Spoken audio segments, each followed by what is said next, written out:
Ini adalah bagian penting yang menurut saya banyak orang tidak perhatikan dan orang tidak kepikiran. Orang selalu beranggapan bahwa radikalisme, terorisme itu dilatar belakangi oleh kepentingan internasional.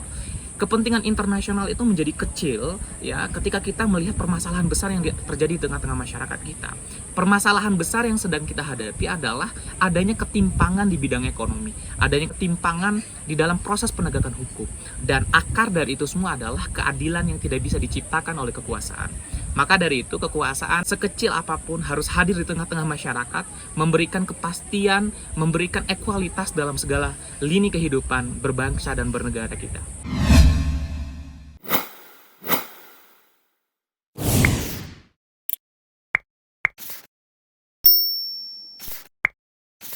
Halo, Assalamualaikum warahmatullahi wabarakatuh. Kembali lagi bersama Yusril Iza Mahendra.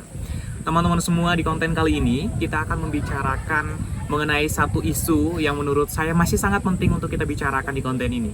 Masih sama seperti konten sebelumnya, yaitu kita berbicara berkaitan dengan terorisme dan radikalisme. Ini menjadi sesuatu hal yang sangat penting menurut saya untuk kita bicarakan. Kenapa? Karena isu radikalisme ini memang menjadi isu bukan hanya isu nasional, tapi isu internasional.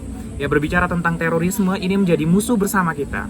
Karena kita tahu bahwa terorisme, radikalisme itu adalah satu tindakan yang memang di luar dari nilai-nilai kemanusiaan. Itu adalah suatu tindakan yang memang bertentangan dengan nilai-nilai kehidupan bermasyarakat kita. Karena tentunya di dalam konstitusi kita, saya sampaikan bahwa Indonesia sebagai negara hukum itu menjamin adanya perlindungan terhadap hak asasi manusia, adanya perlindungan terhadap hak-hak hidup warga negara. Dan tindakan terorisme itu adalah tindakan yang memang mengkhianati nilai-nilai itu semua. Oleh karena itu saya sampaikan dan saya sangat mengecam ya tindakan-tindakan yang seperti itu. Dan ya seperti yang saya sampaikan di konten sebelumnya, bahwa memang berbicara tentang terorisme, berbicara tentang radikalisme, dan berbicara tentang ekstremisme, kita tidak bisa kemudian terlepas pada dua hal ya. Yang pertama itu bahwa ketika terorisme terjadi, tindakan-tindakan terorisme itu muncul di tengah-tengah masyarakat kita. Misalkan nih, beberapa waktu yang lalu itu terjadi pengeboman di Makassar. Kemudian bahkan satu hari yang lalu itu ada seorang perempuan masuk di Polda Metro Jaya untuk kemudian mengangkat senjata, ingin menembak ke segala arah dan kemudian ditembak mati oleh anggota kepolisian. Ini menurut jumpa pers dan konferensi pers dari kepolisian adalah mereka kemudian tergabung di dalam satu tindakan terorisme. Nah, menurut saya ini adalah sesuatu hal yang sangat tidak bagus bagi kesehatan kehidupan bermasyarakat kita. Nah, teman-teman semua, seperti yang saya sampaikan tadi bahwa ketika kita berbicara berkaitan dengan terorisme, berbicara tentang radikalisme, kita jangan sampai kemudian langsung menjudge bahwa terorisme, radikalisme itu adalah bagian dari satu agama tertentu. Ini yang selalu saya sampaikan di ruang-ruang diskusi manapun, ya, bersama siapapun, bahwa terorisme itu tidak boleh kita sematkan kepada satu keyakinan, satu agama saja. Ya, walaupun misalkan terorisme atau orang-orang yang melakukan tindak pidana teroris atau seorang teroris itu kemudian menggunakan atribut agama tertentu, tetapi tidak kemudian kita langsung menjustifikasi bahwa ya teroris, ya ajaran radikalisme dan terorisme itu adalah bagian dari agama tertentu. Misalkan teroris yang melakukan bom bunuh diri di Makassar, kemudian yang masuk ke Polda Metro Jaya, kemudian membuat surat wasiat menyebutkan frasa Allah di situ, tidak kemudian kita menyatakan bahwa dia itu bagian dari Islam. Kemudian orang yang kemudian masuk di Polda Metro Jaya, ya menggunakan di sosial medianya itu menggunakan bendera tauhid misalkan, itu bagian dari Islam misalkan. Tidak bisa seperti itu, tidak bisa secepat itu kemudian kita mengeneralisir setiap hal, karena ini sangat berbahaya. Ya, ketika kita kemudian gagal paham dalam memahami hal ini, akhirnya kita kemudian masuk pada terlalu cepatnya kita menjustifikasi sesuatu hal.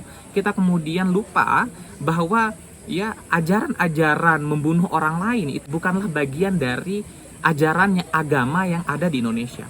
Saya bisa pastikan bahwa memang ajakan atau ajaran untuk kemudian membunuh seseorang atau membunuh orang lain itu bukanlah ajaran agama manapun, agama apapun yang ada di Indonesia. Karena tentunya ya menjaga kehidupan, memberikan kedamaian itu adalah ajaran yang diajarkan oleh agama apapun di Indonesia, termasuk Islam. Islam itu tidak kemudian mengajarkan tentang radikalisme, mengajarkan tentang intoleransi, mengajarkan tentang ekstremisme atau terorisme, enggak seperti itu. Islam itu adalah agama yang damai. Islam itu adalah agama yang memberikan kedamaian dan menerima kedamaian, seperti yang disampaikan oleh Pak Nurholis Majid, bahwa Islam itu hadir di tengah-tengah kita sebagai pemberi kedamaian.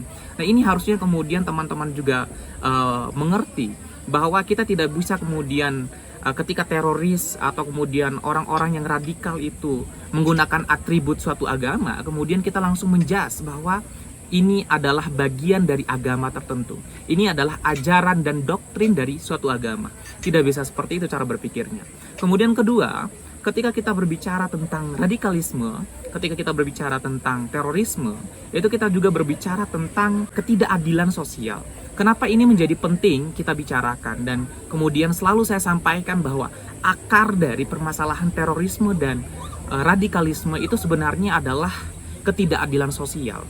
Mungkin pernyataan saya ini kemudian menuai pro kontra di tengah-tengah masyarakat, dan banyak orang yang beranggapan bahwa ya nggak seperti itu. Harusnya radikalisme itu memang dilatar belakangi oleh pemahaman dan sebagainya.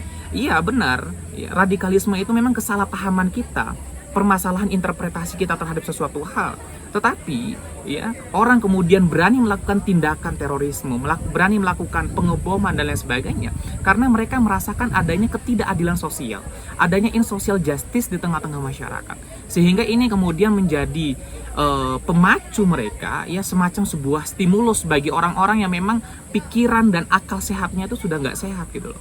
Ingin kemudian melakukan tindakan-tindakan yang melukai orang lain karena mereka merasa bahwa ada ketidakadilan sosial yang mereka rasakan. Nah, kekuasaan itu harusnya melihat itu. Seperti yang saya sampaikan di konten sebelumnya, bahwa memang kekuasaan itu harus peka terhadap hal tersebut. Ya, jangan kita kemudian berteriak terorisme, berteriak radikalisme, tetapi kita tidak membenahi akarnya. Kita tidak kemudian mampu menciptakan social justice. Kita tidak memberikan keadilan dalam proses penegakan hukum. Kita tidak kemudian memberikan keadilan di dalam ekonomi. Karena ekualitas di tengah-tengah masyarakat itu sangat dibutuhkan untuk kemudian menangkal pikiran-pikiran radikal itu. Saya ambil kasus misalkan yang terjadi di Papua misalkan. Ada kelompok-kelompok separatis yang melakukan pemberontakan di Papua. Itu akarnya itu adalah ketidakadilan sosial. Mereka menginginkan Papua menjadi merdeka, Papua menjadi suatu negara, karena mereka merasa bahwa ada sebuah ketidakadilan sosial yang mereka rasakan ketika ya rahim Papua, tanah Papua itu kemudian dikeruk selama puluhan tahun, tetapi warga masyarakat selalu kelaparan sampai hari ini. Ya, ketidakadilan dalam proses pembangunan, ketidakadilan dalam proses kesejahteraan masyarakat di Papua itu menjadi latar belakang kenapa mereka melakukan pemberontakan.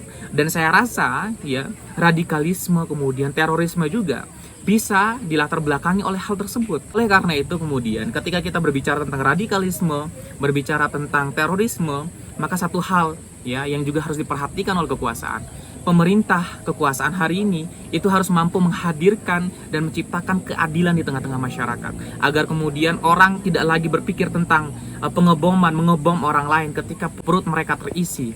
Ya. Orang itu menjadi tidak rasional karena perut mereka kosong, mereka kelaparan, mereka merasakan ketidakadilan dalam kehidupan mereka. Mereka tidak merasakan kehadiran kekuasaan. Kekuasaan tidak mampu menciptakan kesediaan pangan, sandang, dan papan yang layak untuk mereka. Sehingga mereka menuntut hak-hak mereka, menuntut keadilan itu melalui jalan-jalan yang memang tidak sesuai dengan konstitusi. Nah, kekuasaan itu harus hadir ya di tengah-tengah masyarakat kita untuk memastikan bahwa keadilan sosial itu terjamin di dalam kehidupan bermasyarakat, berbangsa, dan bernegara Indonesia.